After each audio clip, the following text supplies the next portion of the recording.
ئەم کاتتان باش بینەرانی خۆشەویستی تلویزیۆنی کۆمەڵە، زۆر خۆشحاڵم بۆ ئەوەی لە بەرنامەی ڕاوێژدا لە خزمەتێوە ئازیزان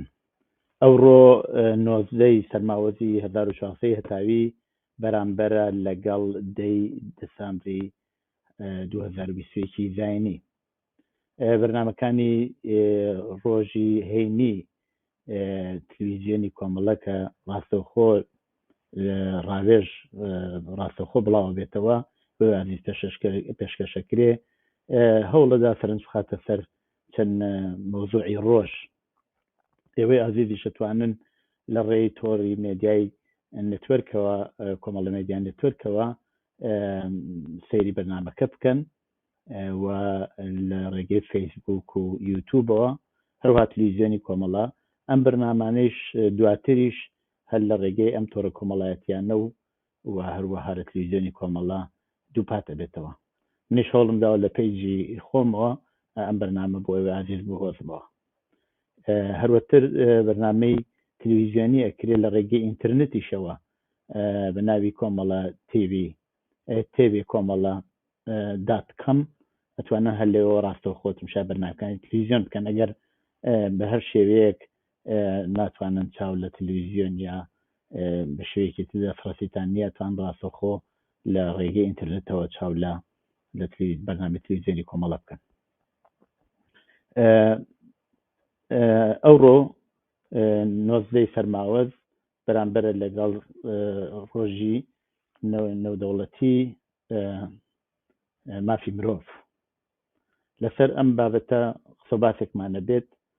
پێم خۆشی ئێوەی ئازیزیشە لە ڕێگەی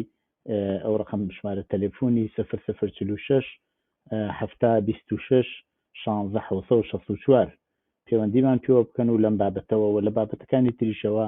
لە ڕێگەی واتسابەوە پەیوەندیمان پێوە بکەن و لەم تەماخۆشە ڕای ئێوەش بگوازینەوە و ڕاو بۆچوونی ئێوەش بگوازینەوە.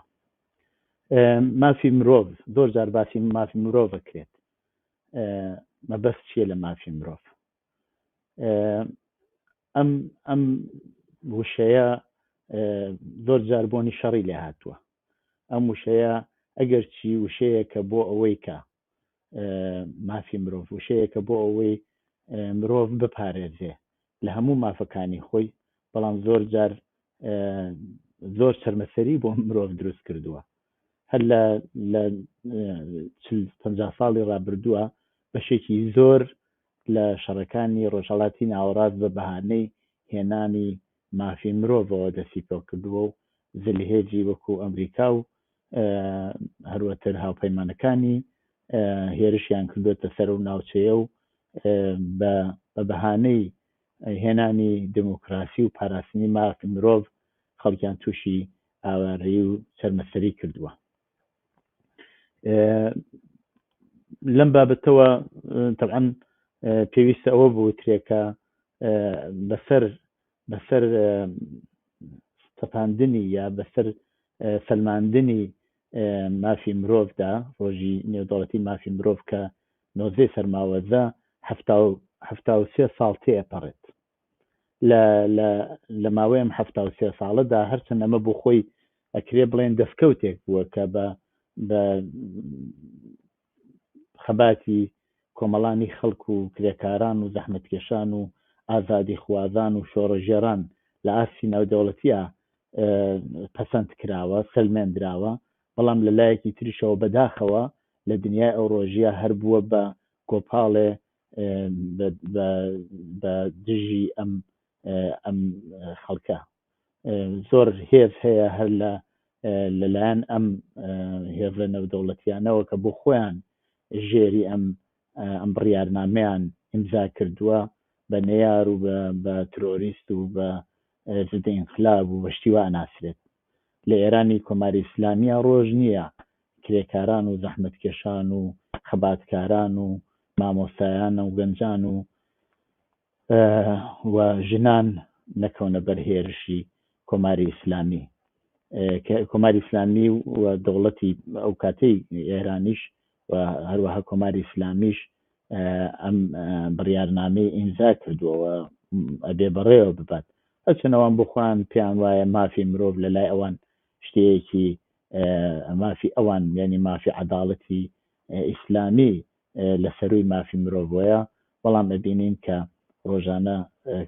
ئەبنە بەر دەسەدەنە کوشت و کوشتار و خەڵکی زەحمەتکێش و خەڵکی فەقیر و هەموو ئەتوانم بڵێم بەشێکی زۆر لە کۆمەلگای ئێران لە ئاستی نێودەوڵەتیشە ئەگەر چای لێ بکەین هەر ئەوانەی وا زۆر خەباتیان کردو بۆ مافی مرۆڤ زۆر پاشەکشیان پێکراوە دەستکەوتەکانیان وەرگیراوەتەوە و بەداخەوە کە ئێمە بینین کە توانین بڵێن بە هەتاکو لە 73 ساڵی ڕابردوودا زۆرێک لەم دەستکەوتانە وەرگیراوەتەوە و ئاوارەیی و چەرمەسەری و دەربەدەری و هێرشکراوەتە سەر کرێکاران بڕێک لە مافە سەرەکیەکانی کرێکاران و زەحمەتکێشان و ژنان و گەنجان و لاوان و هەموو توێژەکانی کۆمەلگا وەرگیراوەتەوە بۆیە لەسەر ئەوەی کە ئینسان شکەکە چەنێ مافی مرۆڤ بەڕاستی لەبەر چاوە ژیرێت زۆر جێگەی شک و گومانە ئەگەر سەرنج بدەنە هەر ڕۆژهەڵاتی ناوەڕاست ئەسە وڵاتێکی وەکو فەلەستین چاو لێ بکەن بە چ شێوەیەک ئەو وڵاتە لەلایەن دەوڵەتی ئیسرائیلەوە داگیر کراوە مافە سەرەتایەکانیان نەدرێتە ژێرپا ئەگەر چاو لە سووریە بکەین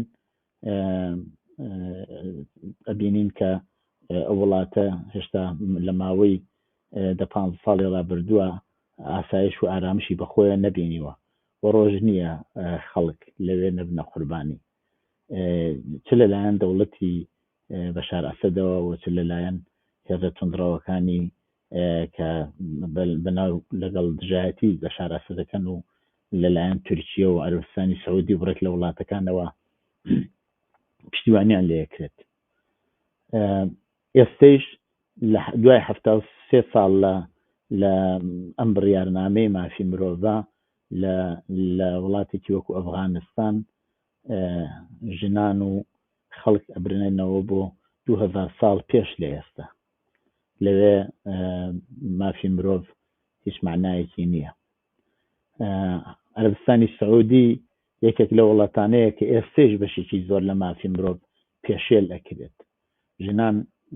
زۆر زۆر زۆر هەوڵیاندا تاتوانیوان ئۆتۆمبیل لێ بخۆڕن یاکوم ئێستەیش هەر بۆیان نییە وەکو نوێنەر لێ زۆر شوێنە بێن و بەشداری بکەن ئەمە نمونەهایەکی زۆر زۆر گەورن لەم مافی مرۆڤە کە ئێمە ئەیبینین ئێستا لە کۆمەلگای ئەوڕۆی دنیادا بەشێکی زۆر هەر لە وڵاتی یەکگرتووەکانی ئەمریکا چاو لێ بکەین چەندێ ئاوارە لەسەر سنوورەکانی بینی ئەمریکا و وڵاتانی دراوسێ لەوێ درێنە بەر ئەزیێت و ئازار و لەلایەن پۆلیسی وڵاتەوە و بێحورمەتیان پێکرێ بەشێکی زۆر لە ڕەشپێسەکانی ئەمریکا کە بە چەند دەهەی چەند سەد ساڵە لە وڵاتە ئەژین و نەسڵهایان لەوێ پەروەردە بوونوانە ئێستەیش ڕۆژ نییە هەر لەم گۆشە و لە گۆشەی خیابانەکانە نەکوژرێن لەلایەن پۆلیسی وڵاتەوە یا لە ژیانێکی زۆر زۆر نائاسایی بەڕێوە بن وڵاتە یەکگرتووەکانی ئەمریکا بۆ خۆی پێی وایە بەیاخی مافی مرۆڤی هەڵکردووە هەر بەو بڕیارەوە ئەچێت بەشێکی زۆر لە وڵاتانە داگیرەکات ئەمە ڕوخساری ئێستەی مافی مرۆڤە و دوای 73 ساڵ ئینسان تەئەسف ئەخوالەوەی کە دنیا بەرەو شرایەتی جیاواز چووە بەشێکی تر لەوەی کە خەڵک ئەکەونە بەر ئەزیێت و ئازارەکان ناڕاستەوخۆیە ئەوەی وا ئێستا بەسەر ژینگەدا هاتووە ئەوە وا ئێستا بەسەر دنیای ئەو ڕۆژیە هاتووەوە هەمووی بۆ ئەوە کرێت کە دەسەڵاتداران و هەروەها ئەوانەی وا خاوەن سەروەتێکی زیاتر لەوەی وا هەیەە بەدەستی بێنن ژینگیان وا لێ کردووە کە مافی مرۆڤ ئەنرێتە ژێرپا مافی مرۆڤ بەو شێوەیە شەنەرێتە ژێرپا ینی مرۆڤ بۆی نییە هەناسەیەکی خاوێن بکێشێ مرۆڤ جێگەی لێژ ئەبێ بە بۆنەی سێڵاوەوە مرۆڤ مەجبورە خانوبەرەی خۆی بەجێ بێڵێ بە بۆنەی سێڵاو و باران و سەرما و یا گەرماوە لەبێ ئاویە ئەمەش هەردیسان پێشێلکردنی مافی مرۆڤە بەڵام ناڕاستەوخۆ کراوە زۆر جار خەتاکە ئاخرێتە سەر ژینگە و خۆیان بێساحە دەکەن لەوە لە سوورەتێکە هەموو ئەو داتانەوە ئێستا هەیە پیشانەدا کە ئەوە ساحێبی کارخانەکان و سەروەتەکانن کە زیاترین پێشێلکەری ژینگەن و دنیایان وا لێ کردووە کە هاتنەوە سەر جێگەی خۆی کارێکی زۆر زەحمەتە بۆ بەشەریەت بێ ڕێگەیەکی کە هەڵبژێرە جا ڕێگە چیە بێ تەبعەنەوە ئەوە ئەبێ لە داهاتوە چای لێ بکەین زۆر جار دانیشن لە کۆنفرانس‌های دوور و درێژە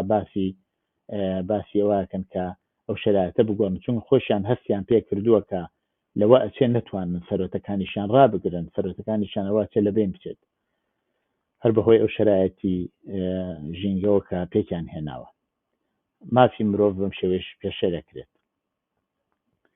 ژنان لە وڵاتێکی وەکو ئێرانە ڕۆژ نییە لەو ڕۆژەوە کۆماری ئیسلامی هاتوۆتە سەرکار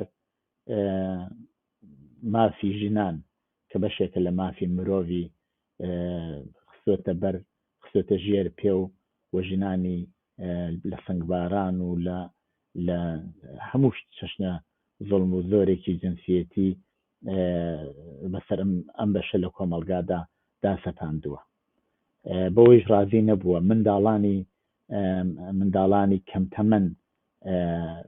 ئەدەن بەشوو و لە تەمەنی زۆر کەمە ئەبن بە دایک خۆیان کە منداڵن ئەبن بە ساحەبی منداڵ ئەمە کۆمەلگایەکی مافی مرۆڤە لە دنیایەکی ئاوای ئەمە باسی 73 ساڵی ڕۆژی مافی مرۆڤ لە ئاستی نێودەوڵەتیەکەین کە بێتە سەروەزیەتی کرێکاران هەر کە باسی ئێران بکەنێتەوە شتێکی ڕوونە ڕۆژ نییە کە کرێکاران لە ئێران بۆ مافەکانی خۆیان کە بەشێکە لە مافی مرۆڤ و لە بەیانیەی مافی مرۆڤی نێودەوڵەتیشدا سەلمەندراوە هەوڵ نەدەن بەڵام کۆماری ئیسلامی گوێ پێ نادات و ڕۆژ نییە کە بۆ ئەمە دەست نەدەنا ڕەناڕەزایەتی و یاعتراز بەشێکی زۆر لە نەتەوەکان کە بە شێوەی کەمینە لە وڵاتەکانە بەسەرەبەن وەکو خەڵکی کورد لەلایەن دەوڵەتەکانی داگیرکەرەوە ئەکەونە بەر ئەزیەت و ئازار و هەڵاواردن و مافی ئەوان کە بەشێکە لە مافی مرۆڤ پێشێل ئەکرێت ئەمە دوای 73 ساڵی مافی مرۆڤ خەریکەن ئەمە چاولۆشتاکەن وڵاتێکی وەکو تورکیە ناوهێنانی کوردی پێقەدەغەیە و نابێت کەس بە زمانی خۆی و بە فەرهەنگ و نەریتی خۆی بژی لەلای ئەوان کورد بوونی نییە هەڵاواردنی ئاواڕۆن و ڕوت و ئاشکرا بەرامبەر بە ملەتێک لە 73 ساڵی مافی مرۆڤدا ئێمە شاهدین لە وڵاتێکی وەکو تورکیە لە ئێران هەروەتر و لە سووریش ئێمە ئەو بۆ چەشناوا بینین ئێستەیش کوردستان هەروەک بەلوچستان لەو بەشانەی ئێرانن کە کەمترین خزمەتگوزاری و هەلی کاریان بۆ ڕەخساندراوە لەلایەن دەوڵەتەوە ئەوە بۆ خۆی ئەتوانین بڵێن شاید مافی مرۆڤ نەبێت بەڵام ڕاستەوخۆ مافی ئەوان پێشێل کراوە چونکی ئەگەر شرایەتێکی باشیان بۆ نەخۆڵکەندرێ تەبعەن ناتوانن دەستیان ببێ بە ئەو داخوازیانەی وا ئەبێ پێی بگەن و مافی مرۆڤیان ئەندرێتە ژێرپاوە ڕاستەوخۆ ئەمجارە مافی مرۆڤیان پێشێلەکرێت لە کوردستانی باشوور ئەگەرچی حکوومەتێکی هەروە لە سەرکارە و پارلمان و دەوڵەتوانە لەوێ خەریکە ئیشەکە بەڵام ڕۆژ نییە هەر ئەم حکوومەتی هەرێمە لەلایەن دەوڵەتانی دراوسێوە ئێران و تورکیە و عێراق و ئەگەریش سووریە نەیتوانیوە ڕاستەوخۆ ئەمجارە هەوڵێکی وەها بدات بەڵام بۆ ئەوەی خۆی تووشی قەیرانێکی زۆر قوڵە ئەنان لەلایەن ئەوانیشەوە ئەکەوێتە بەرهێرش و ئەو تۆزە دەستکەوتە ئەو تۆزە دەسەڵاتیش بەم بەشە لە کوردستان ڕەوا نابینرێت ڕۆژ بە ڕۆژ دەسەڵاتەکەیان بەرتەسک ئەبێتەوە قەیرانیان لە ناوا دروستەکەن دەرمان خواردیانەکەن و زۆر شتی تر لەم بابەتەوە یعنی یانەوێ هەر لە ئێستەوە بڵێن بە خەڵکی کوردی بەشەکانی تر لە بیرتان نەچێ ئەگەر بتانەوێ بەدەسەڵات بگەن ئەوە داهاتووتانە بێ ئەوە شتێکە کە ئێوە توانن بیبینن لە داهاتوی خۆتاندا بەڵێ لە هەفتە سێومین ساڵی ڕۆژی نێودەوڵەتی مافی مرۆڤ ئەمە بینین لە مەسەلەی کورد لە ڕۆژهەڵاتی ناوەڕاست بە شێوەیەک هەڵسوکەوتی لەگەڵەکرێت کە دێتە سەر مەسەلەی ئیعدام ئێستەیش بەشێکی زۆر لە وڵاتانی دنیا کە بەردی مافی مرۆڤ ئەدەن لە سینەیان ئیعدام لە وڵاتانە زۆر ئاساییە بۆ نمونە وڵاتە یەکگرتووەکانی ئەمریکا چین عەربستانی سەعودی و لە سەرووی هەمویانەوە ئێرانیش و لە وڵاتە ئیعدام ڕۆژانە ئەکرێت ئەوە ئەعدام ڕۆژانە ئەکرێت چونکی خەڵکی ڕۆژانە ئەمرن جا بە کۆڕۆنا بێ بە ژیانێکی ناخۆش بێ لە برسا بێ ئەمرن بەڵام ئیعدامی ڕاستەوخۆ لەلایەن دەوڵەتەوە یعنی کوشتنی ڕاستەوخۆ لەلایەن دەوڵەتەوە کە بە ئیعدام بە حوکمی ئیعدام ئەناسرێت لەم وڵاتە ڕۆژانە بەردەوامە لە وڵاتەکانی تری دراوسێش وەکو عەربستانی سەعودی ئێستەیش هەر بە شێوەی 2000 ساڵەوە پێش یا 1500 یا چەند هزار ساڵەوە پێش لەگەڵ مرۆڤ ڕەفتارەکەن مرۆڤ بە شمشێر سەریان ئەبڕدرێت مرۆڤ دەستیان قەت ئەکرێت ئەبڕێتەوە و مرۆڤ چاویان دەردێت لە وڵاتێکی وەکو ئێرانە مافی مرۆڤ بەم شێوە ڕێزی لە ئێگیرێ لە وڵاتانەدا جێ خۆیەتی کە خەڵک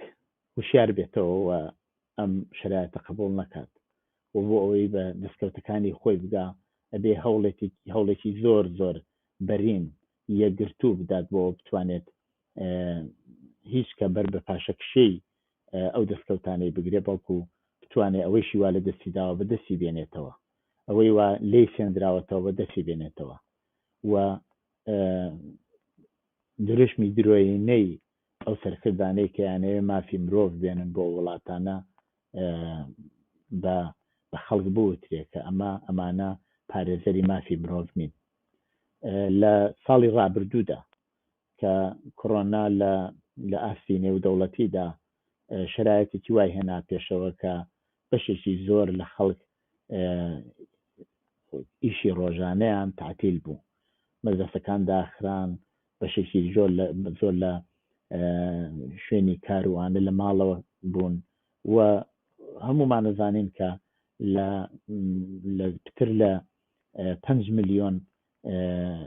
مرۆڤ لە ئاستی نێودەوڵەتیدا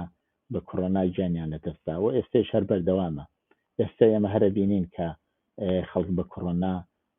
گیان لەدەست ئەدەن بە تایبەت لە وڵاتێکی وەکو ئێران و زۆربەی وڵاتانی تریش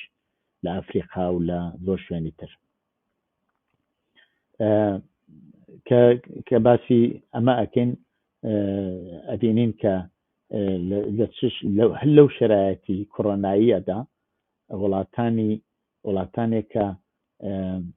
سلاح چەک بەرهەم ئێنن زیاترین فرۆشی چەکیان بووە لە ئاسی نێودەوڵەتی لە سەرووی هەمویانەوە وڵاتە یەکگرتووەکانی ئەمریکا ئەم چەکانە بۆ چێ ئەیکرێت بۆچی ئەیفرۆشن کڕیاری ئەم چەکانە چێە و چۆنی بەکارێنن یانەوێت چی بکەن لەم چەکانە و نابێت چەک کڕیت فەقەر بۆ ئەوەی کە لە موزەخانەکان دابنیت چەک ئەکڕن بۆ ئەوە بەکاری بێنن بەرامبەر بە نێیارانی خۆیان بەرامبەر بە ڕوقەبای خۆیان و پڕفرۆشترین یا زیاترین فرۆشی بووە ئەوانەوە چەکیان بەرهەم هێناوە وڵاتانی وەکو چین و رووسیە و وڵاتی سوێدیش کە لە ئاسی نێودەوڵەتیە یەکێک لە وڵاتانە ئەناسرێت کە پارێزەری مافی مرۆڤە یەکێک لە وڵاتانەیە کە توانیوێتی چەک فرۆشێت بۆ وڵاتانەی کە دژ بە نێرانی خۆیان یا دژ بە ڕەقیبەکانی خۆیان بەکاریانێنن. پس ناحەق نییە خەڵکیش ئاوارە بێ. ئێمە بینیمان هەر لە ماوەی ڕابردوودا و ئێستش هەر ئێستش لە سەرمای زۆری سەر سنووری ئوکراین و وڵاتی پۆلۆنیا یا نەهێستان بەشێکی زۆر لە کۆچبەران هەر بە بۆنەی ئەوە کە مافیان ئەندرێتە ژێرپا لەوێ ئاوارە بوون و بە دوای شوێنێکە وڵاتێکە ئەگەڕن کە بتوانن ژیانێکی ئاسایی و باش بۆ خۆیان و بۆ بنەماڵەکان دەستەبەر بکەن، بەڵام چۆن لەگەڵیانە هەڵس و کەوت دەکرێت. پارێزەرانی مافی مرۆڤ ڕۆژانە بە چەک و بە گاوی فرمێسکرێژ و زۆرشتی تر بەر بە ئەم کۆچبەران ناگرن. ڕۆژ نییە لە دەریای ئێژە و لە دەریای مەدیتەرانە کۆچبەر نەخنکێت و ژیانی کۆچبەران لە ئەو ڕۆی ساڕۆژی یا ڕۆژی نێودەوڵەتی مافی مرۆڤە ئەوەیە کە بینین. ئەوەی وا زیاتر لە هەموو شتێک هەستی ئینسانەکان ئەبزوێنێ کۆڵبەرانن.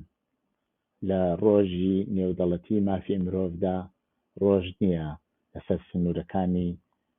کوردستان و بلوچستان و زۆر شوێنی تر کۆچبەر گیانی لەدەست نەدا بۆ بەدەستهێنانی نانێکی کەم، بەدەستهێنانی پارەیەکی کەم بۆ ئەوەی خۆی بنەماڵەکەی بژێنێ. بەڵام لەلایەن چەکدارانی کۆماری ئیسلامیەوە ڕاستەوخۆ تەقەیان لێکرێت و گیانیان لەدەستدەن. ئەوەیش هەردیسان ئەو مرۆڤەیە کە بۆ مافی خۆی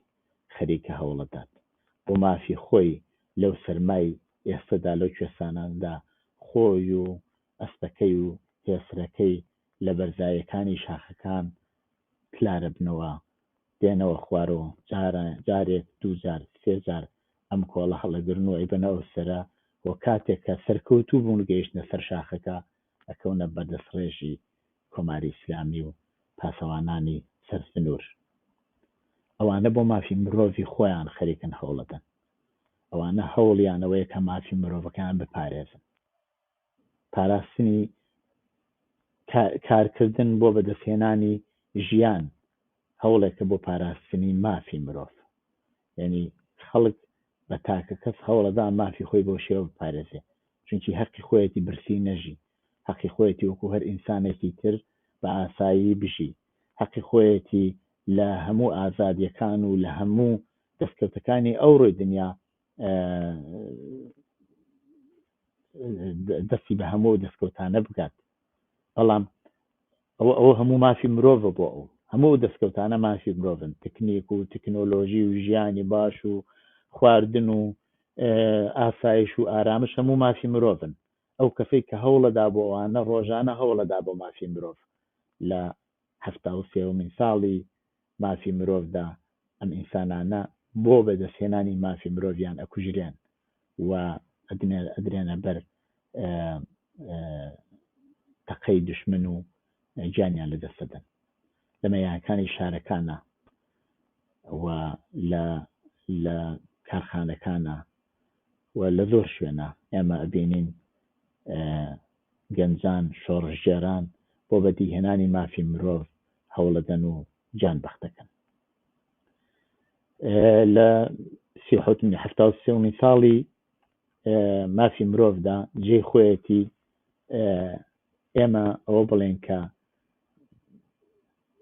خەبات بۆ مافی مرۆڤ و بۆ مافی هەموو ئینسانێک بۆ ئەوەی بە ئازادی بژی، بۆ ئەوەی بتوانێت ڕاو بۆ چوونی خۆی دەرببڕێ، بۆ بتوانێ ئەگەر ناڕازی بوو حەقی ببێ ناڕەزایەتەکەی دەرببڕێ، تەقەی لێ نەکەن، چاوی کوێر نەکەن. لە ڕۆژێکی لە وەختێکی ئاوایە ئەمە بینین کە چۆن مافی مرۆڤ پێشە لەکرێت. کەم خۆشی ئەوەی ئازیزیش تەجروبەی خۆتان لە مافەکانتان بۆ ئێمە باسکەن. منیش پێم خۆشە حتمما بیگوازێمەوە لەم بابەتشەوە لە بەرنامەکەدا باسی بکەم، هەروە کە باسریش پێشتریش باسم کرد بە تەلێفۆنی 0046 726 16 764 لە ڕێگەی واتساپەوە پەیامەکانمان بۆ بنێرن و حتمما هەوڵە دێن بیگوازینەوە.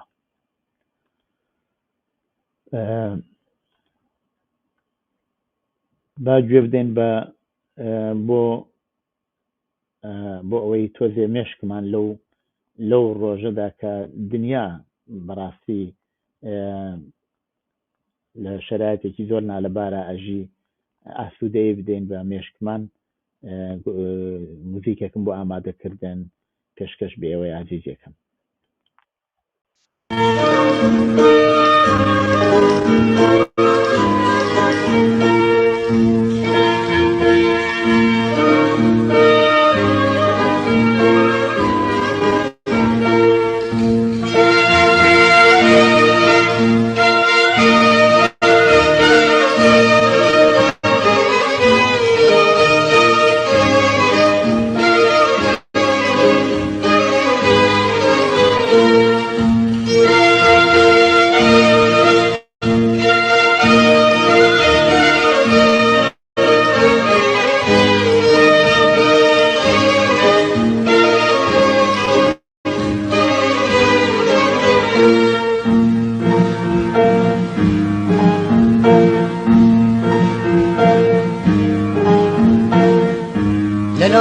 شمالی خێڵان لە ناوچێلی گۆران کیژە کوردێ چاوەڵک دێ بۆ لای دڵدار بۆجی جوان بە چرپە و دەم پێکەنین و بەلەنجە قورانە بێرە و مەردوشی دڵ پڕ لە هیوە و ئەوین چەند جوانە ڕەوەستانە دڵە خوڕپەی مەستانە چەند جوانە ڕەوەستانە دڵە خوڕپەی مەستانە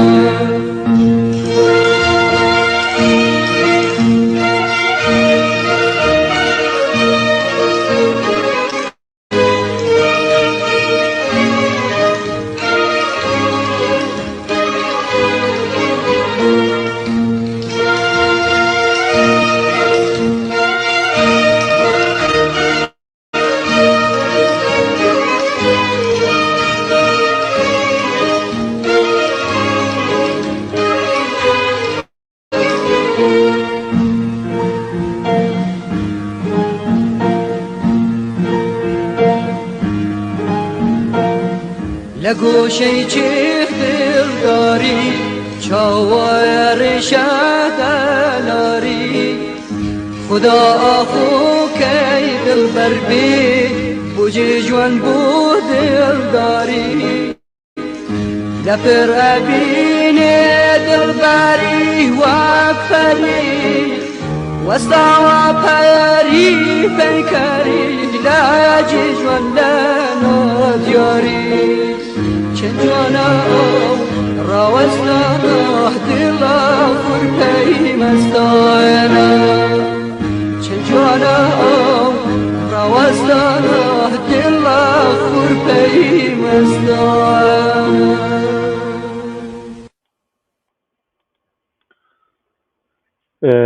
ئازیزان بینەرێکی خۆشەویست پەیامێکی ناردووە پێم خۆشە پێشکەش بێەوەی عزیزی بکەم بە فارسی نووسیەتی منیش بە فارسی بۆتانی خوێنمەوە. کاکە محیا مەمنوع لە تەوزیحاتتان بەرای حقوق بەشەر دادیت. حقوق بەشەر چونکە وابەستە بە نظامی سەرمایەداری حکومەت‌های مەذهبی است تا به حال هیچ کدام از بندهای آن را اجرا نکرده‌اند و فقط در حد یک شعار است. به ایران بنگریم که هیچ آزادی در آن وجود ندارد. به افغانستان بنگریم که این روزها در بناگوش سازمان ملل طالبان جنایتکار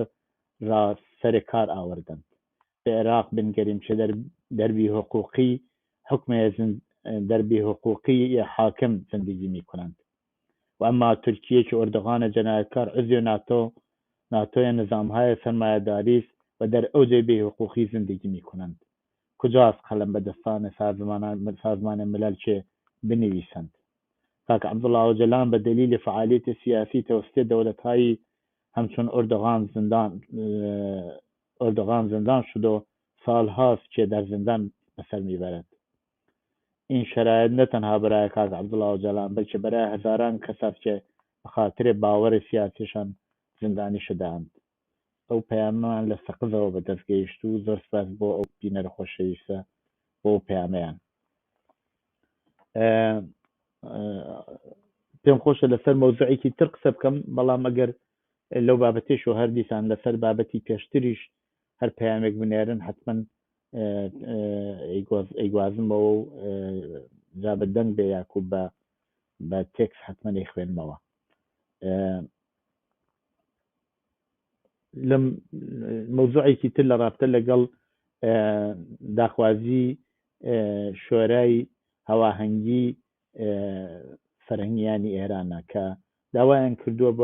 بۆ ئەوەی کە کۆبوونەوەیەکی سەراسەری بکەن و ئاعتراز بکەن بەوەی کە ئێستش کۆماری ئیسلامی نەیتوانیوە بە حقوقی ئەوان یا بە مافەکانی ئەوان ڕێزی لێ بندرێت و هەر بۆ بوونەوە داوایان کردووە کە ڕۆژی شەمبە و یەکشەمبە ینی بەیانی دوو بەیانی لە ئاستی سەراسەری هەموو فەرهەنگیان و مامۆستایان بە ئاعتراز بەوەی کە مەجلیس قانونی ڕوتبەبەندی حقوقەکانی نەسەلماندووە و بەو شێوەیە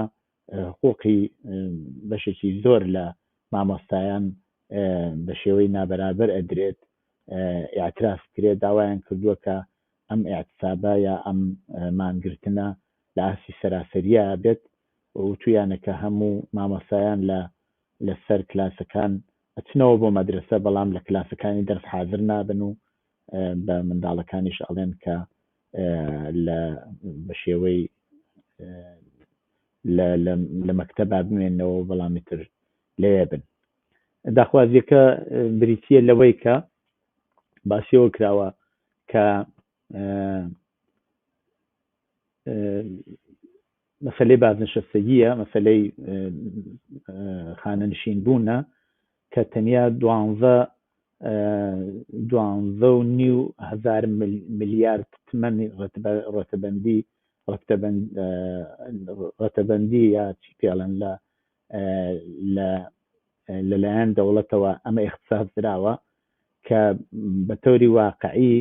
حداقلی 76,000 ملیارد تمەن و ئەگەر قەرار بێ لە 6 مانگی دووەمی ئیجرای ئەوە 38,000 ملیارد تمەن بەو بودجەیە احتیاج هەیە. بە شێوەیەکی کە ئەتوانین بڵێن کە 12.5 ملیارد تمەن فقط ئەتوانێت حقوقی بینی 1 تا 3 ملیۆن تمەن بۆ هەر فەرهەنگیەک ببێت و کە ئەمە لە تەزادی ڕاستەوخۆیە لەگەڵ ئەو تەرحی ڕوتبەبەندی کە لەلایەن دەوڵەتەوە پێشکەش کراوە. و هەروەک باسم کرد داخوازیەکە ئەوەیە کە لەم بابەتەوە مانگرتنێکی گشتی بچێتە پێشەوە. ئێمە لە یەک دوو مانگی ڕابردووە شاهدیەوە بووین کە مامۆستایان لە ئاستی سەراسەری دەستیاندایە ئاعتراز و ئەو ئاعترازەیشیان سەرکەوتوو بوو لەو بوارەوە کە توانیان لە ئاستی سەراسەریە لە زۆربەی شارەکانی ئێران هاوکات بێنە سەرخەت و پێکەوە ناڕەزایەتی خۆیان دەرببڕن. سەرکەوتوو بۆ توانیان شعارەکانیان یەکدەنگ یا دژمەکانیان یەکدەنگ پێکەوە مەترح بکەن یا بێنی نەگۆڕێ و ئەوە بەرامبەر بە دەوڵەت و بە دەسەڵاتداران باسی بکەن. سەرکەوتوو بوو لەوەی کە توانی هاواهەنگیەک پێک بێنێ لە بینی هەموو بەشەکانی ناوکۆمەڵ و بتایبەت لە بینی معلمانە. بەڵام لە هەفتەی گوزەشتا هەفتەی ڕابردووە ئێمە کاک حەسەن کە لەگەڵمان بوو باسی ئەوەشمان کرد کە ئەمە ئەیتوانی لەوە باشتریش ببێت پێویستە معلمان هەوڵ بدەن لەگەڵ بەشەکانی تری کۆمەڵیش یەک دەنگ بێنە سەرخەت. پەیامم بۆ هاتووە بە پەیامەکان بگوازمەوە لەسەر و بابەتە قسەکەین. درود بر شما و بینندگان برنامه به فارسی نووسراوە. در طی این 73 سال گذشته روز حقوق بشر را تعیین کردن هیچ گونه تأثیری در بهبود آگاهی لازم در مورد حقوق بشر در میان مردم در سراسر جهان نداشته و نخواهد داشت، چون این دولت‌هایی در سازمان ملل دور هم گرد آمدن خود تمام حقوقهای فردی و اجتماعی را رعایت نکرده و مردم را با این روزی که نامگذاری کردن سرگرم می‌کنند. در واقع حقوق بشر روز نمیخواهد. و پیامێکی کەشاتووە شەخوێنمەوە.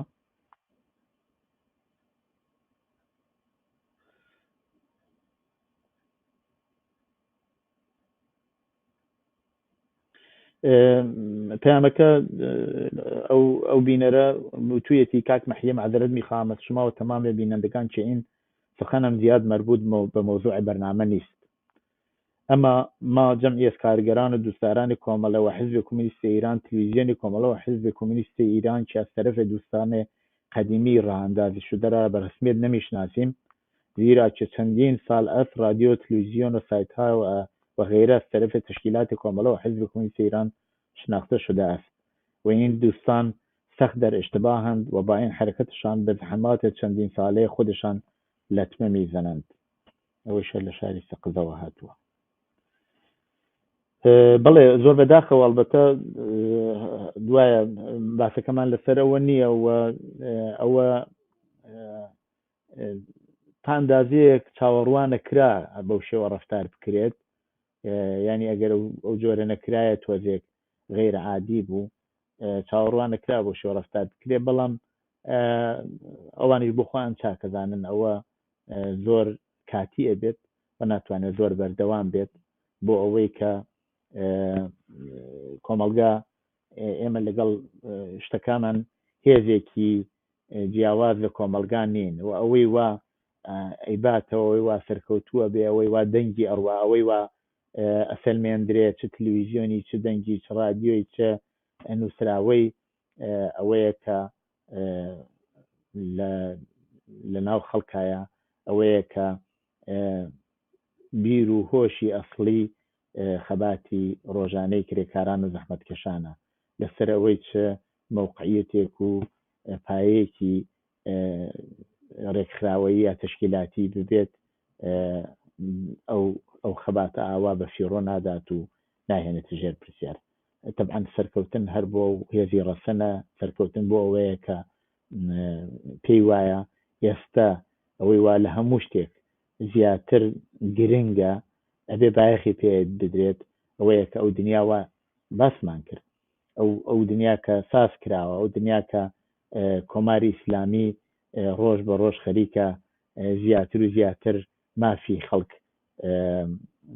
و کرێکاران و زەحمەتکێشان وەرئەگرێتەوە ئەینێتە ژێر پێ و چیکردن. ئایا پایە و موقعیەتی تشکیلاتی ئەتوانێت خزمەت بە کرێکارێکی برسی بکات؟ پایە موقعیەتی تشکیلاتی ئەتوانێت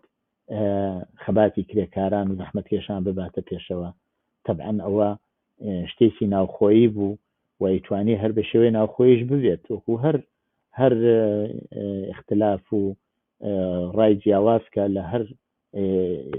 لە هەر ڕێکخراوەیەکا ببێت، بەڵام کە ئا بەو شێوەی لێ هات و کردیان بە مەوزوعێکی دەرەوە، طبعا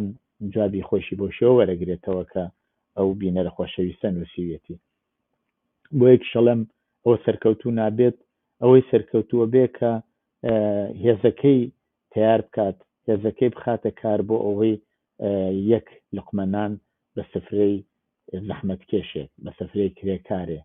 بە مافی ژنێک، بە گەنجێک ئیزافە بکات. ئەو هێزە سەرکەوتووە بێ و ئەو هێزەیە و تا ئێستش سەرکەوتوو بووە. ئێمە لە ڕەوتی خەباتمانە زۆر تووشی بەرز و نزمی هاتوین بۆ زۆر جار بەداخەوە لەو کێشەی ناوخۆمان زۆر هاوڕێمان ڕێگەی تریان هەڵبژاد و بە شێوەیەکی تر ڕەفتاریان کرد بەڵام ئەو هێزە ڕەسەنەی کە توانی بمێنێتەوە و پای لەسەر ئازبێت و هێکاران و زەحمەتکێشان و خەڵکی ڕەنج لێکرا و پارێزەرێ بن هەروەکو خۆی مایەوە ئەگەر ماوەیەکی زەعیف بوو بەڵام دیسان توانی هێز بگرێتەوە و لە خەباتی ڕۆژانەی کرێکاران و زەحمەتکێشاندا دەور ببینێت بۆ ئێمە ئەوە لە هەمووی سەرەکی ترە ئێمە هەمیشە بڕیاری وامان داوە و هەر بۆ ئاگداری خۆتان لە کە دێتە سەر هەرە و کاناڵی تەلەڤیزیۆنیە کە ئێستا من لە خزمەتی ئێوە عەزیزام هەوڵ دراکە ئێمە ئەو اختلافاتی ناوخۆمانە بێنینە ناو ئەو کاناڵی تەلەڤیزیۆنیەوە بەڵام ئێمە چی بیرمان لێکردەوە چێ بێنین وەکو ڕاست چێ بێنین وەکو منشویک چێ بێنین وەکو ناسیۆنالیست چێ حاضرە پێی بڵێ کاکە تۆ ڕاستیت تۆ منشویکی تۆ سەر بە عەرەبستانی سەعودی بێ زەحمەت بێ لەو تەلەڤیزیۆنەوە دابنی شەدانەیەکی تر دێ ئەو خۆی پێ چەپە و خۆی پێ نازانم چییە لە بەرامبەر یەکا قسە بکەن شتی وا هەر ناکرێ و ئێمە هەر ئەو کاتە وتمان ئێمە ئەولویەتی کارمان ئەدەین بە خەباتی کرێکاران و زەحمەتکێشان ئێوە بچن بۆ خۆتان چۆن ئەوە ئەگوازنەوە لە زوانی خەڵکەوە قسە بکەن لە زوانی خەڵکەوە قسەتان کرد محکومیشی بکەن چۆنتان پێخۆشەوە بکەن با ئەیبینین چێ سەرکەوتوو دەردێت لەم شەرایەتە و چێ زەرەری لێکات طبعا ئەوەی وا زەرەری لێەکە ئێمەین ئێوە خەڵکی زەحمەتکێش ئەوانەوە کۆمەڵەیان خۆشەوە ئاواتیان بەوە بووە کە حیزبی کۆمۆنیست ببێ بە هێزێکی کۆمەڵایەتی ئەوانە سەرکەوتووە بن و ئەوانەی زەرەریان تیا کردووە بەداخەوە زەرەریان تیا کردووە و بەڵامی تر ئەوەش بەشێکە لەو خەباتی کە ئێمە ئەبێ بیبینین و هەوڵ بدەین کە ڕێگەیەکی زۆر باش و گونجایی بۆ بدۆزین و بۆ بتوانین لەم قەیرانە بینە دەرەوە کە بێتە سەر باسی مامۆستایان کە ئەو باسی دووهەمم بوو کە پێم خۆش بوو قسەی لەسەر بکەم هەروەک باسم کرد کە لە دوو دەورە مامۆستایان لە ئاسی سەراسەریە خەباتیان کرد و ئاعترازیان کرد و لە هەردوو دەورەکە من پێم وایە سەرکەوتنیان بەدەستێنا و توانیان بەشێکی زۆرتر لە مامۆستایان بێنە ناو ڕیزەکانیانەوە و ئێمە ئەبینین تێکەڵاویەکی هێزگار زۆر لە مامۆستایانی ژن و پیا و لەم خەواتە تا بەشداریەکەنەوە بۆ خۆی زۆر جێگەی ئومێد و سەرکەوتنە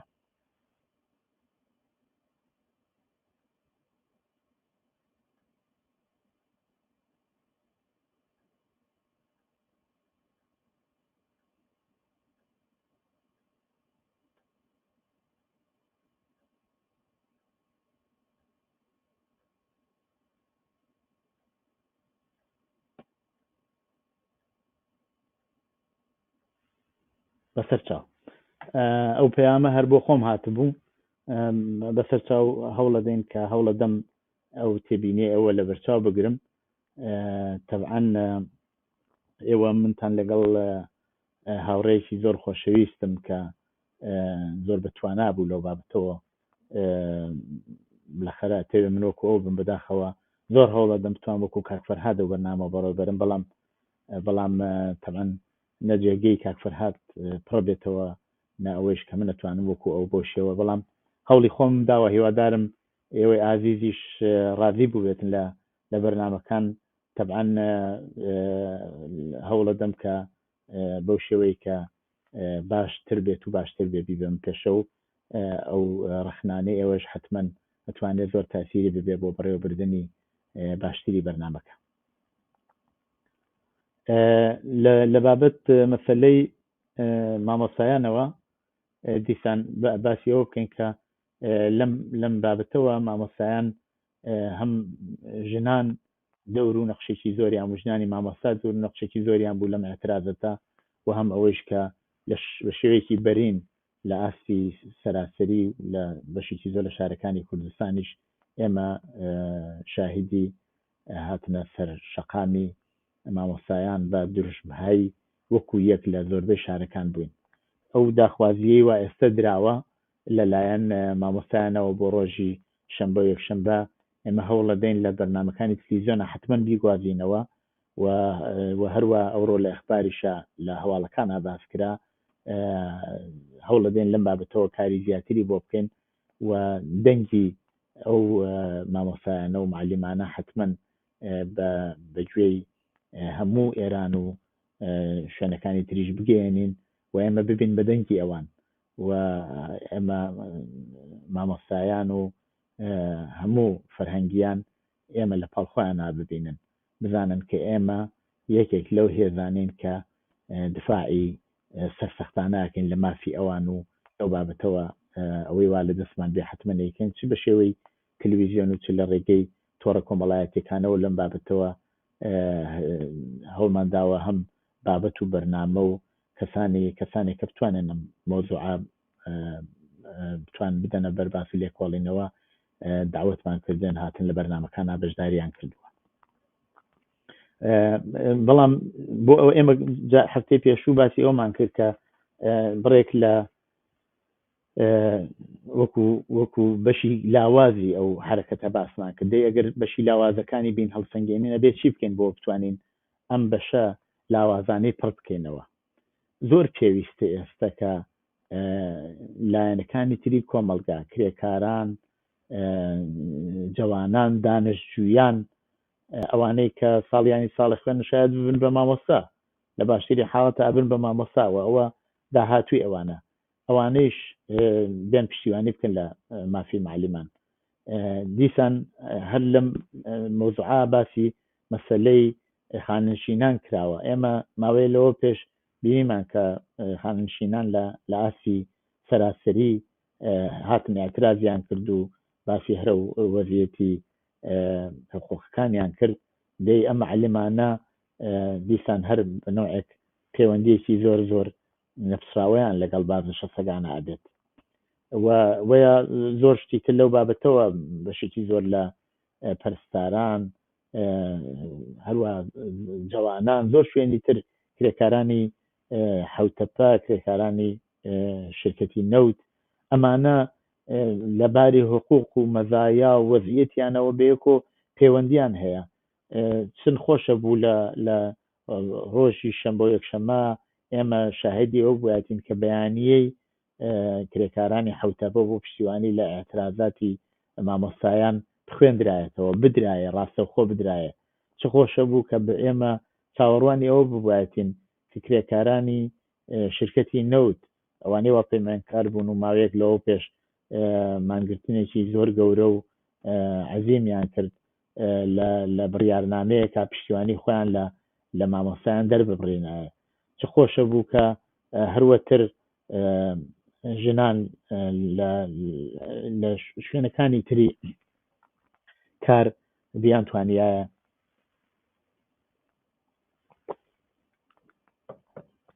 بۆ پشتیوانیکردن لە مافی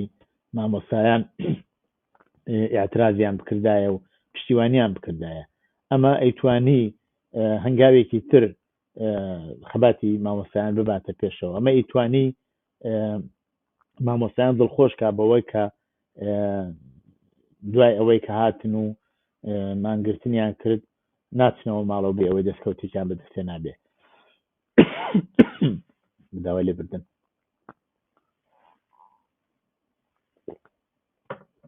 و ئەمە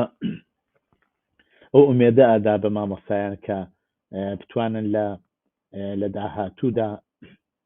هەنگاوی زیاتر بنێن بۆ ئەوەی کە بەدەستکەوتەکانیان بگەن و خەباتی شەلگیرانە لەم بابەتەوە بکەن. ئێمە لە شەرایەتێک ئاباسمان لە ساڕۆژی جاهانی مافی مرۆڤ کرد کە مامۆستایان لە ئێران لە ژێر خەتی فەقرە ئەژین و ئەوە توانێت دیسان هەرو باسە بێکە و بینەرە خۆشەویستە کە بێتی مافی مرۆڤ معنایەکی نییە.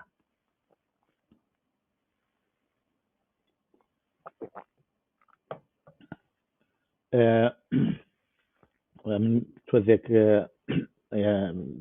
ئاهەنگێکتان بۆ بڵاوەکەمەوە دوای دێمەوە لاتەن بۆ پێشکەشینی بەرنامەکە.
بینەرانی خۆشەویست، بەداوای لێبوردن بۆ ئەوەی کە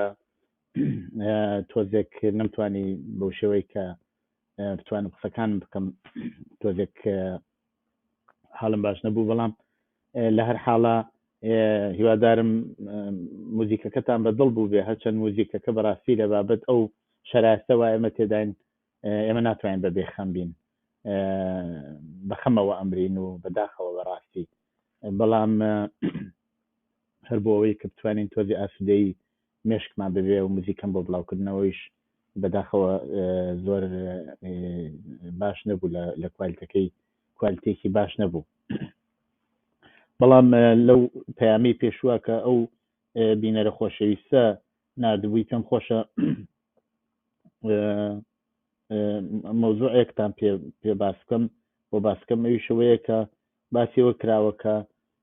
مافی مرۆڤ هیچی نییە و هەمووینی ئەو نظامەیە. ئایا پرسیارەوەیە ئایا بەڕاستی ئێمە ناتوانین بەشێکی زۆر لەو دەستکەوتانە کە کۆمەڵگای بەشێری زۆر جار بردووەتە پێشەوە، هەر لەو کۆمەڵگای ئێستا کە کۆمەڵگایەکی سەرمایەداریە هەروەکە و بینەرە باسی کردووە بەدەستی بێنین و هێز و توانا بگرین و ماباتە پێشەوە؟ ئایا ئەوە ئیمکان پەزیر نییە؟ ئایا ناتوانین هەوڵێک لەو بابەتەوە بدەین، هەر بۆی کە بڵێنەوە وڵاتانی سەرمایەداری ئاواکەن و ئاواکەن و ینی ئەتوانین بڵێن هیچ ڕێگەی نییە بەڵام هەر خودی ئەو بەیانی مافی مرۆڤیشە کە بەشێکی زۆر لە دەوڵەتەکان لە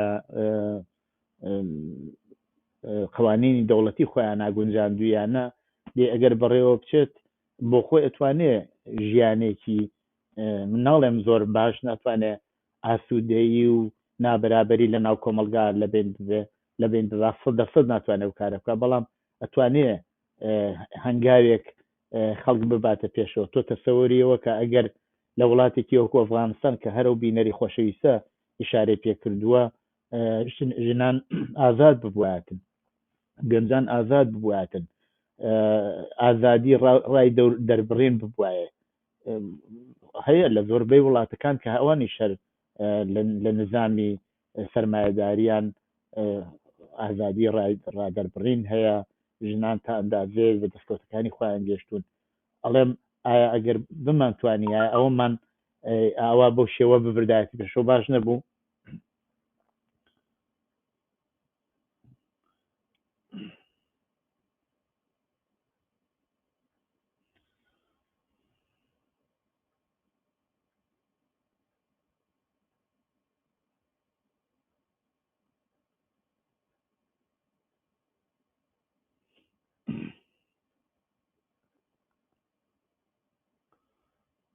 پرسیارێک هاتووە ئیخوێنمەوە بینەرێک نووسێتی سڵاو ماندوو نەبی کاک ببەخشە پرسیارێکم هەیە ئەگەر کۆمەڵە لە 38 ساڵ ڕێکخراوی کوردستانی حیزبی کۆمونیستە چۆن هەتا ئێستا هیچ ڕێکخراوێکی دیکە بەم حیزبی کۆمونیستیێرانەوە پەیوەست نەبووە و نابن جا باشە ئەگەر وایە بۆچی چەند ساڵ لە گیرفانی کۆمەڵە خەرج ئەکەن و هەتا ئێستا بووەتە هۆی ئەمە هەموو جیابوونەوە ئایا کۆمەڵە پێویستی بەم ئازمایشگای فکریەی ئەم ناوەندە ئەمر بە مەعروف و نەهی لە منکەرە هەیە ئایا ئەوە دانکردنی کوردستان بۆ کۆمەڵە بچووکە نادام بەبەسی چێت تێنەگەشتنەوە ئێوە ئەڵێن چینی کرێکار هەتا یەک نەگرێ ئازادی نابێ ئەی بۆ ئێوە خۆتان هەر خەرێکی جیابوونەوەن کاکە مافی مرۆڤی جیهانی تا ئێستا مافی لە چوارچێوەی دەوڵەت بەڕەسمی نەناسراوە ئێوە چۆن گەرەکتانە خۆتان بە دنیا بناسێن و بەم شرایەتە شێوا و جیابوو نەوەی کوردستان بەم شرایەتە شێواوە و جیابوونەوەی کوردستان من پێم خۆشە لەو بابەتەوە قسێ بکەم ئەوی شەوەیە کە کۆمەڵە لە هەتا بووە یعنی لە ڕۆژی پێکێنانیەوە اختلاف و شتی وای تیا بووەوە هێزێک ئەو هێزێک کە اختلافی تیا نەبێت و هێزێکی یەکبوونی بێ بەبێ هیچ جیاوازیە دیارە ئەو هێزە هیچ پەیوەندیەکی لەگەڵ کۆمەلگا نییە هەموو ئەو کێشانەی ناو ئێمە بەشی نەڵێم هەمویان بەشێکی پەیوەندی بووە بە ئەو ڕووداوانەی ناو کۆمەلگاوەوە ئێمەش وەکو هێزێکە پەیوەندیمان لەگەڵ کۆمەلگا هەیە تاسیرمان وەرگرتووە لەو ڕووداوانەی وا لە ناو کۆمەلگا ڕوەدەن تۆ تەسەوری ئەوە بکە لە دەورانی جیابوونەوەی ساڵی 2000 خب ئەو ڕەوتەی وا پێی وا بوو ئیسلاحاتێک ئەتوانێت بێتە گۆڕێ تەسیری لەو شرایەتە وەرگرووە لە ناو کۆمەلگادا ڕووی دابوو خۆ ئێمە نەمانەتوانی خۆمان تەریک بخێنەوە گوێ نەدەین بەو ڕووداوانە هێزێکمانتیا بوو ئەویش پێی وا بوو ئیسلاحات ئیمکان پەزیرە ئیسلاحات ئەکرێ و ئەوەی کرد بە بۆچوونێک لە ناو ئێمە و کێشەی تیا دروست بوو و جیابوونەوەی لێساز بوو ئەگەر جیانە بوایەتەوە لەسەر ئەوە معقول نەبوو یعنی قابلی قبول نەبوو خۆ طبعا دیارە ئەو وەختە ئەوەی وا پێی وایە لە کۆماری ئیسلامیە ئیسلاحات ئیمکان پەزیرە و کۆماری ئیسلامی ئەتوانێت ئیسلاحات بدات ئەتوانێت مافی خەڵک بدات خۆت ناتوانێت لەگەڵ ئەوەی کە پێی وایە نا کۆماری ئیسلامی لە توانایان نییە و ناتوانێت مافی خەڵک بدات و ئیسلاح ببێت بەڵکو ئەبێ بڕوخێ دوو فکری جیاوازن ناتوانن پێکەوە لە حیزبێکا بن ئەگەریش ماوەیەک ببن هەر دیسان هەر تووشی لە یەکدا بڕان نەبن ئەوە زۆر تەبیعیە ئێمە لە زۆر جار پێشهاتووە کە لەسەر مەسائلی تر طبعا بەرێک لەو مەسائل شاید زۆر ناوخۆیی بوو بێ بۆ ئێمە ئەمانتوانی زیاتر تاوتوێ بکەین ئەمانتوانی زیاتر قسەی لێ بکەین نەیکێشین بەوەی کە ببێ بە جیاوازی طبعا ئەوەش فقط بە ئێرادەی لایەنێک نییە بێ بە قەولی کوردی ئەڵێن بە دەستی سەفرێن نەنادرێ بێ دوولایەنەکە هەوڵی بۆ بدەن بەڵام چیەکەیت وەختێک لایەنێک بەرەو ئەوە ئەبات لایەنێ بۆ خۆی ئەچێ هەموو ئامرازەکانی خۆی هەموو ئیمکاناتی خۆی لەناو تشکیلاتەکە کە هەیە و خۆشی هەر بە لەناو تشکیلاتە ئەناسێ مەوجودە دروستەکە تەلەڤیزیۆنی دروستەکە ڕێکخراوەی خۆی دروستەکە ئیتلاعیەی خۆی ئەدات لە هیچ کۆبوونەوەیەکی ڕسمی کۆمەڵەدا هەڵ نەبێژراوە بەڵام ئیتلاعیەی خۆی وەکو کۆمەڵە ئەدات هەموو ئەمانە کە ئێمە بینیومانە ژمارەی تەلەفۆن و شتی وا بڵاو کاتەوە دەی من پرسیار لە ئێوەکەم ئایا مانەوە یا بوون یا بێکۆبوون لەگەڵ هێزێکی ئاوا بە شێوەیەکە کرێت ئەبێت چی بکرێت لەگەڵ هێزێکا کە بڕیاری خۆی داوە بڕیاری لە یەک پچڕانی داوە ئێمە وامان نەکردو ئێمە لە ماوەی ئەو مدەتەدا لە هەموو بابەتێکەوە بە شێوەی ڕێکخراوەی بە شێوەی ئەساسنامە و بە شێوەی تشکیلاتی هەڵسو کەوتمان کردو ڕەفتارمان کردووە هەموو ئەو شتانەمان بەو شێوە بردواتە پێشەوە ئەگەر کۆبوونەوەی دەرەوەی وڵات کۆنفرانسی دەرەوەی وڵاتمان گرتووە بڕیارێ بووە کە ئەو بەشە لە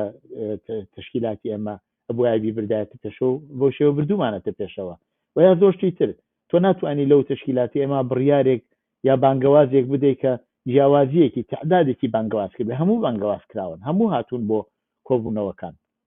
و پیانوتراوە بۆیە ئەوە لایەنی ئەو لایەکە بەدزی و بە مەحفەلی و یا بە شێوەی تاکە کەسی خۆیان جەماعەتێکیان خسۆتە پەراوێز و خسۆتە ئەولاترەوە بۆیە ئەو لەگەڵ ڕایەوە نیم تەمەەن زۆر ناخۆشە هەموو ئەو جیاوازیانە توانیوێتی تەسیرێکی زۆر خراپ دابنێتە سەر ڕەوتی کۆمەڵە سەر ئێوە کە ئەو نامەتان نووسیوە سەر ئێوەی بینەر کە ئەو نامەتان نووسیوە تاسیری خراپ دابنێت چونکی ئێوەش ئاواتەکانی خۆتان لەناو کۆمەڵا بینیوەتەوە ئاواتەکانی خۆتان لەو حیزبا بینیوەتەوە وەختی ئەزانن ئەو حیزبا ئاوال تووشی دابڕانە بێت زۆر بەپەرۆشن بۆ یشتی وانووسن